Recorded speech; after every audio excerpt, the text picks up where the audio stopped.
orang yang membuat lagu itu berdasarkan mungkin dari pengalaman pribadi atau mungkin dari pengalaman orang terdekat. Kalau saya pribadi sih, hal yang mendasari saya untuk menentukan tema ini dari point of view industri kreatif, saya melihat lagu-lagu dengan tema seperti ini sudah jarang beredar ya. Dan itulah hal yang mendasari kenapa akhirnya saya memilih untuk kali ini temanya tentang cinta segitiga, tentang orang yang sudah memiliki pasangan, namun di tengah perjalanan ya ada kerikil kecil lah, dimana seseorang ini mulai menaruh perhatian, mulai menaruh perasaan dengan orang yang hampir setiap hari bareng sama si penyanyi ini di setiap aktivitasnya. Pada akhirnya orang tersebut menentukan dan memutuskan untuk berkomitmen terhadap pasangan yang sudah dia miliki saat ini. Dan bisa dibilang sudah jarang ada yang saya lakuin gitu ya. Kalau untuk saat ini ya, jadi ya itulah kenapa alasannya saya kira oke tentunya tentang dilema. Apa ngobrolin tadi juga mungkin bagaimana tema ini jadi pas pertama kali juga dibilang ini gimana gitu. Jadi sama seperti aja ya, notasi itu selalu isi saya pikir. Jadi kebetulan isi saya buat notasi, terus kirim ke saya, terus ayo kak kita bikin lagu bareng, tapi bantuin aku bikin lirik ya. Terus pada akhirnya saya coba kulik-kulik dan akhirnya menentukan tema tentang lagu dilema ini, lagu cinta segitiga ini. Hal yang pertama saya tulis itu di bagian ref, di bagian chorus, dan itu langsung saya share ke isi saya, sayang kakak udah bikin nih, jadi nih refnya, coba kamu nyanyiin, kamu bacain. Begitu dia bacain, isi saya langsung nembak begini, pengalaman kakak ya. Ayo lo. Pengalaman kakak ya. Ya. Kita juga setiap kali bikin lagu, karena memang kita juga masih belajar. Jadi kita selalu mendengarkan ke beberapa orang supaya minta pendapat ya. Gimana ya?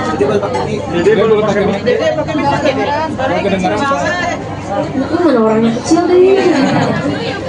Jadi waktu pas begitu kakak bikin lagu ini tuh selalu di sharing dulu, iya sama beberapa orang, kayak contohnya sama Kak Adiba, Kak Adi gimana ya ini, kakak bilang sih waktu itu, Adi bagaimana menurut Kak Adi, terus terkait notasi, lirik dan lain sebagainya. Jadi selalu nanya, bahkan ada beberapa pendapat juga kayaknya oke nggak ya Lesti menyanyikan lirik yang agak lumayan berseberangan gitu dengan lumayan berani gitu, tapi akhirnya berdiskusi lagi dengan tim dari label, bilang ya nggak apa-apa karena kan ini industri dan ini juga karya dan bukan bermaksud untuk menormalisasikan hal tersebut, tetapi lebih ke menceritakan bahwa perjalanan hidup seseorang tuh ada yang seperti ini loh kisah cintanya, gitu. Lebih ke situ sih. Manusiawi ya, sebenarnya manusiawi, tapi justru poin plusnya adalah si orang ini justru tidak terpengaruh dan akhirnya menutup perasaannya dalam-dalam dan akhirnya memilih pasangan yang memang sudah dia pilih sebelumnya.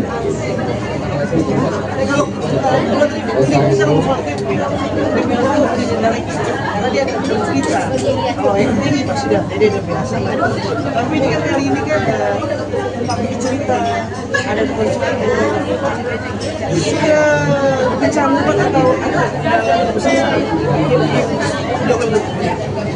pasti ada awal-awal tuh pasti ada kecanggungan, tapi memang beruntungnya dan bersyukurnya alhamdulillah aku tuh kalau bikin video klip setelah lagu apa ya waktu itu, Insan Biasa atau apa ya, setelah Insan Biasa iya yang Dede model video klipnya teman-teman masak Insan Biasa. Iya setelah Insan Biasa pertama kali ya dimulai dari Insan Biasa yaitu Kak Azov.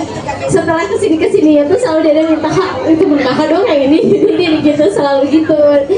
Dan termasuk untuk di lagu yang ini aku bilang sama kakak bilang siapa ya kira-kira ya dia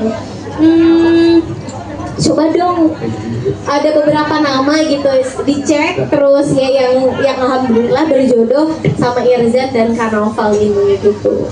Ya, jadi sebenarnya hal yang menarik dari setiap single yang akan keluar dari Lesti itu yang ditunggu-tunggu orang itu selain isi lagu tentang apa, lagunya kayak apa, yang ditunggu-tunggu dari pencinta apa, dari para fans itu adalah siapa model video klipnya gitu. Tapi Pak jujur, jadi soalnya belum pernah nanya. Menurut Bapak gimana Pak? Bapak suka kadang kesel nggak? Kok Lesti maunya banyak sih video klipnya, pengen modelnya ini. Ya enggak juga, karena kita dari label justru senang ya kalau artisnya punya visi, punya keinginan, punya mau. Karena jadi artinya si artis itu tahu apa yang dia mau lakukan. Jadi kita selalu berusaha mensupport gitu. Oh, waktu itu Dede mulai Kekehnya tuh pas awal lagu itu ya Pak, lagu Pelepas Dengan Ikhlas, terus awal-awal ketemu sama Kak bilang, Pak ayo dong Pak, Dede mau ini model video klipnya lagi hype nih Pak, lagi viral nih Pak, harus pakai ini Dede bilang gitu. Dan alhamdulillah. Jadi ternyata Lesti memanfaatkan keviralan saya. Iya dong, harus begitu, ini industri. Bercanda, bukan begitu Pak. Dan kalau saya Ya, aku cuma mau nambahin kadang-kadang pencipta lagu itu ya, kan kalau dapat inspirasi kan dari banyak orang ya, tidak harus selalu menceritakan pengalaman pribadi. Dia juga kadang-kadang bisa mendapat inspirasi dari apabila teman-temannya bercerita, mengamati kehidupan manusia. Jadi ini mungkin salah satu inspirasinya juga begitu ya, bahwa tidak harus mungkin dari pengalaman pribadi, tapi juga banyak curhat-curhat teman-teman di sekitar kepada para pencipta lagu. Jadi ya ditunggu lirik-lirik kontroversial berikutnya ya. Lirik-lirik kontroversi. Terima kasih Pak sudah berusaha untuk membackup saya.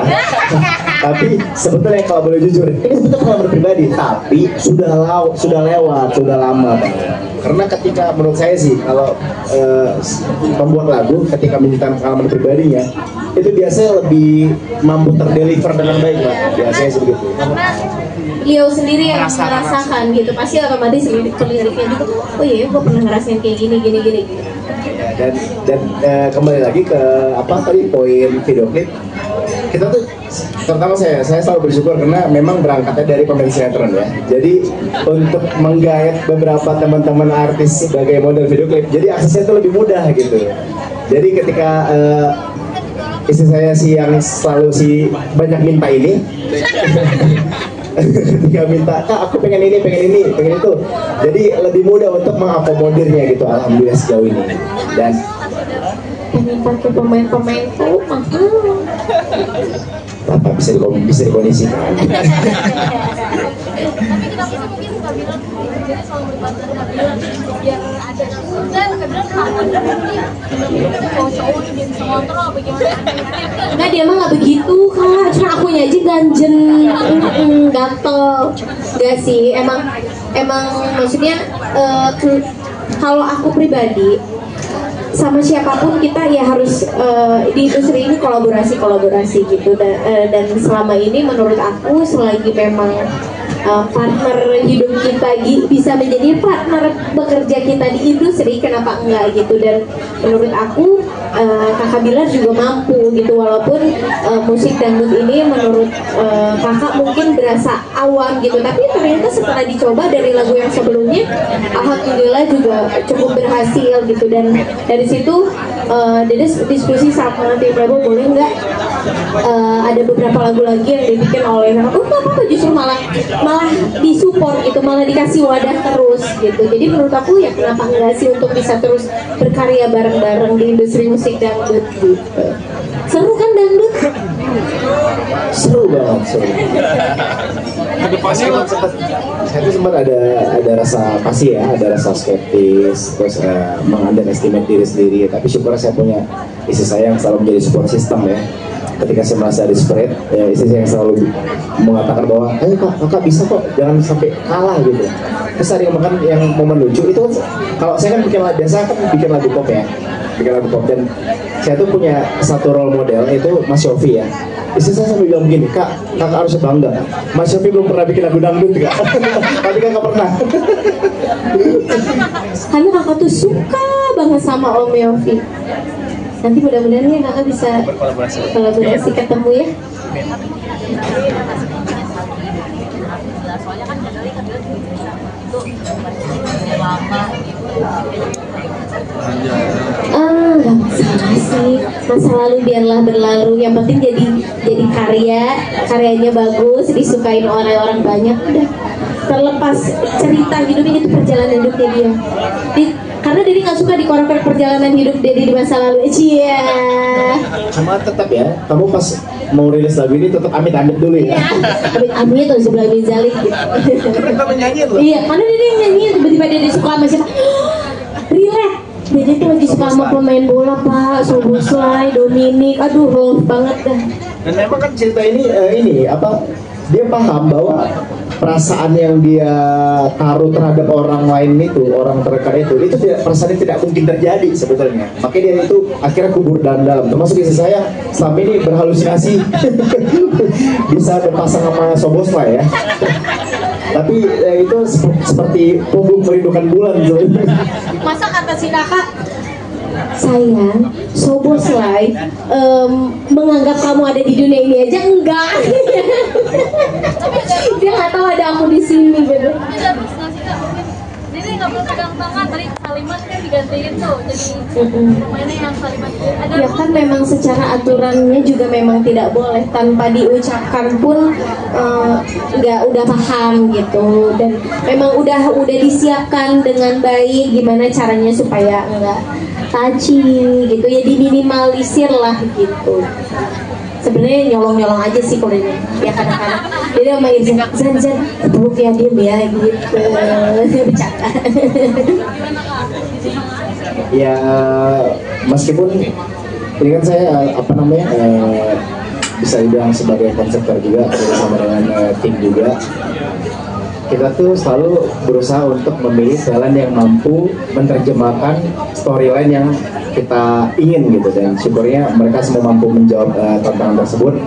Dan tetap meskipun kita di industri kreatif, tapi karena istri saya sebagai model, saya selalu menaruh batasan-batasan juga, termasuk bagaimana physical touch gitu-gitu. Dan syukurnya beberapa pemain mengerti, beberapa talent mengerti, bahkan ada kayak Irzan kemarin ya, dalam case Irzan itu Irzan sendiri yang agak takut, justru Kak bilang aku gimana Kak? Dia sampai minta saran ke saya, Kak, saya minta untuk melakukan pegangan tangan.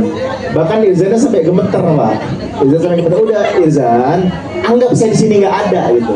Ini tuh di Sita ini, Les itu istri kamu gitu. Jadi bagaimana kamu memperlakukan istri kamu aja Irzan gitu. Udah anggap aja saya lagi di rumah. Dan akhirnya seperti yang tadi kita lihat, Irzan mampu membawakan bisa memerankan dengan baik, dan bahkan penonton tadi nggak sadar bahwa Irzan sebetulnya mencium tangannya sendiri.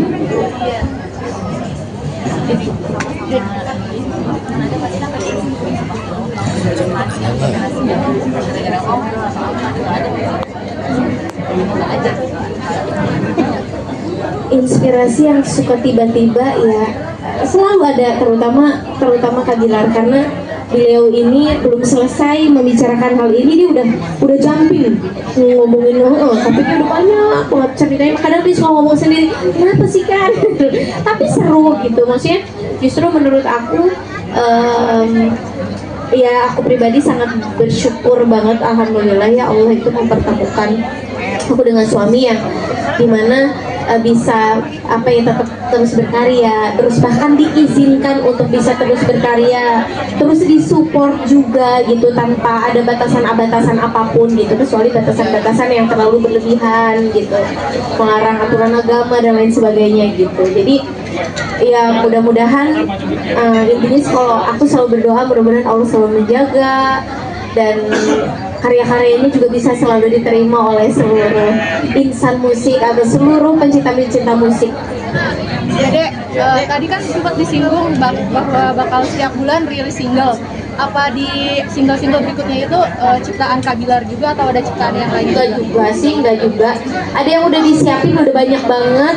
selain lagunya Kak Bilar, lagunya Kak Adiba juga nanti akan beberapa bulan ke depan. Pokoknya nanti akan ada runtutan lagu bulan depannya lagi akan keluar lagi. Tapi menutup kemungkinan nggak sih kalau misalkan lagu Kak Bilar bisa dinyanyiin sama penyanyi lain selain Dede, boleh? Iya, boleh dong, boleh banget malah. Saya sedikit menambahkan ya. Jadi kita meskipun saya sebagai suami dari penyanyi ya, tidak serta-merta saya memiliki kuasa, karena sebetulnya yang memiliki wewenang penuh itu beliau yang menentukan. Jadi kita tuh hanya mengajukan, kita selalu sifatnya mengajukan, Pak, kita ada lagu-lagu ini kira-kira, bahkan sebetulnya lagu ini sempat ditawarkan ke penyanyi lain Pak ya, ke Kodwi sempat, tapi Kodwi justru malah minta udah Lesti aja nyanyiin gitu. Dan kalau dibilang harus yang bawa sih enggak lah, kita terutama Trinity tentu yang memiliki wewenang, dan kita menyerahkan sepenuhnya terhadap Trinity untuk menentukan lagu-lagu yang akan dibawakan oleh Lesti Kejora.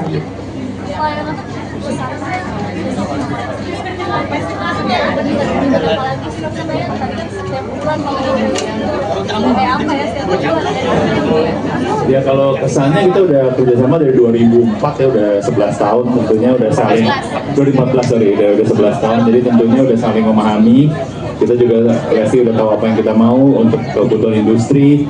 Kita juga selalu berusaha berkembang bersama sama Lesti juga gitu. Jadi tentunya berusaha bekerja sama sebaik mungkin, dan kalau menambahkan kejutan seperti yang tadi disampaikan, karena memang banyak yang minta album mana, jadi kita akan mengeluarkan banyak lagu dalam waktu dekat. Karena kemarin kan sempat vakum juga ya beberapa bulan ya pas melahirkan gitu kan. Jadi ditunggu kejutan-kejutan berikutnya, banyak lagu-lagu menarik dan yang akan mengguncang dunia musik dangdut Indonesia. Amin, amin. Ada ngedance-ngedance mungkin Pokoknya tungguin aja. Tadi kan fans minta kamu bikin gebrakan baru, siapa tahu kamu mau bikin genre metal gitu. bisa jadi kita coba, kenapa enggak? Kenapa enggak? Kalau kata Bapak Dede tuh, kalau udah terjun ke industri seni itu katanya jangan bauan. Mau nyanyi lagu apapun, babat. Selagi Dede mampu. Sikat semua. Belajar lagi. Tapi tadi ada satu callback ke pertanyaan tadi terkait brainstorming kita berdua. Ada satu momen di mana sebetulnya kita pernah ya di satu pesawat, kita dalam melakukan perjalanan selama sejam, kita jadi satu lagu tuh ternyata. 2 jam ya? 2 jam perjalanan kita jadi satu lagu. Iya, 2 jam perjalanan kita jadi satu lagu, dan itu ceritanya lucu banget. Ya insya Allah nanti kalau dari rilis lagunya baru kita cerita. Itu alasannya kenapa kami sering liburan gitu. Jadi supaya dapat ini bikin lagu. Iya. Di pesawat bikin dasarnya. Pesawat. Kalau nggak di kamar mandi, kalau kakak biasanya. Udah closing aja, terima kasih. Terima kasih banyak untuk om-om dan tete AAA semua tim media yang sudah berkenan hadir pada hari ini. Mohon maaf kalau ada jamuan-jamuan yang kurang, dan mohon supportnya juga untuk lagu yang berjudul Dia. Terima kasih. Udah makan dulu ya.